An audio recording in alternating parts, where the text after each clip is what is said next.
So here's a wild thought for you. What if I told you about a building, a house, that was designed before the universe even existed? In this explainer, we're going to dive into an ancient text that describes exactly that, a very unique kind of house that completely defies everything we think we know about what a building can be. And it all really boils down to this one mind-bending question. I mean, what kind of house could you possibly build to contain the creator of the entire universe? Where would you even start? It sounds impossible, right? Well, that's the mystery we are unpacking today. To get to the bottom of this, we have to go back to the very beginning. And I mean the very beginning, before time, before creation itself. Because according to our source text, that's where the first concept, the original blueprint for this dwelling, was formed. So the text introduces this character called Wisdom, who is speaking here. And Wisdom says, Yahweh, which is one of the Hebrew names for God, possessed me, the beginning of his way. I was set up ages ago, before the earth ever was. So this wisdom was there from the absolute start. And get this, the plan, even back then, was never for a house made of rock or wood. It was for a dwelling built through humanity itself. And that is such a crucial point. The original blueprint wasn't for a physical building at all. The goal was something completely different. A house made not of stone but of living breath, built from among the sons of men. Just an incredible concept, right from the get-go. Okay, so if the original idea was for a living house, how in the world did we end up with stone temples?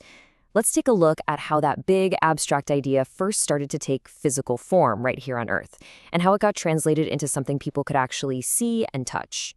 The first attempt, according to the text, happened out in the wilderness. A pattern was given for this portable sanctuary called the Mishkan, or tabernacle. You can think of it as a mobile temple, basically. But it's made super clear that this tent, it wasn't the final answer. It was more like a teaching tool, a physical model pointing toward a much, much deeper reality. And this is a huge clue about what these early structures were all about. They weren't meant to be the final dwelling, but pointers to it. The text actually calls the tabernacle a shadow, a testimony, and a teaching. It was a physical symbol, yeah, but it was designed to show that the Creator's true desire was to live among people, not to be stuck inside a box. And you can see this history of physical attempts play out over centuries. It kicks off with that temporary, portable tabernacle in the wilderness. Then later, that gives way to the first temple, this magnificent house built in Jerusalem. And then, after that was destroyed, the second temple was rebuilt. Each one was a new try at creating a permanent physical home for the divine. But here's the thing. Even with the grandest of these temples standing there in all its glory, this profound realization started to sink in. People were becoming aware that these stone buildings, no matter how amazing they were somehow not enough. This exact question was asked at the dedication of the very first temple, and it's a massive turning point. The king himself asks, but does Elohim, another name for God, truly dwell on earth? See, the heavens can't even contain you. How much less this house which I have built? Wow, right there, that's the moment the mystery cracks wide open, hinting that the true dwelling was never, ever going to be about stone and gold. And that brings us to the great unveiling, the big reveal of the mystery. The source material describes this dramatic shift in focus, moving away from the physical to the spiritual, from an external place to a space deep inside. So the story goes that the son arrives specifically to unlock all the secrets that were hidden in those old writings and patterns. This is the moment when all the metaphors and shadows, the mobile tent, the stone temples, they finally get explained, and the true meaning is spoken plainly for the very first time. And what was that plain meaning? Well, it was a single, absolutely revolutionary statement. The reign of God is within you. This one sentence, it changes everything. It completely reorients the whole search, shifting the location of the divine dwelling away from any physical place on the map and placing it right inside people themselves. So let's just break down that fundamental difference. On one side, you've got the house of stone. It's made by human hands, it just contains a presence, and, well, it can be destroyed. But on the other side, you have the house of life. This one is built by the Spirit, it is the presence, and it's eternal. It's a huge shift from a container to a living, breathing reality. And here it is, the core concept revealed.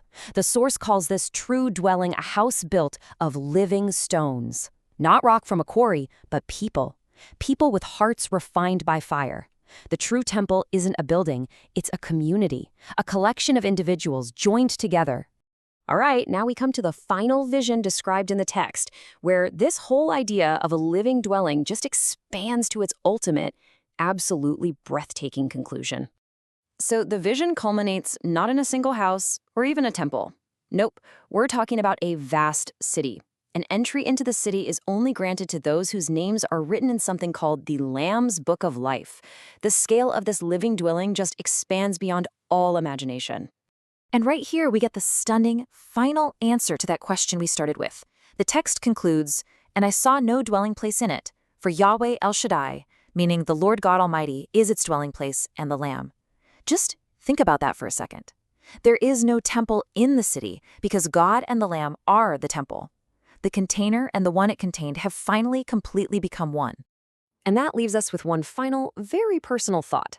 This entire cosmic story, from before the foundation of the world all the way to this final vision, it brings us right back to this question. If the true house is alive, if it's built out of people, then what does it really mean to be one of its living stones? That's a powerful idea to sit with.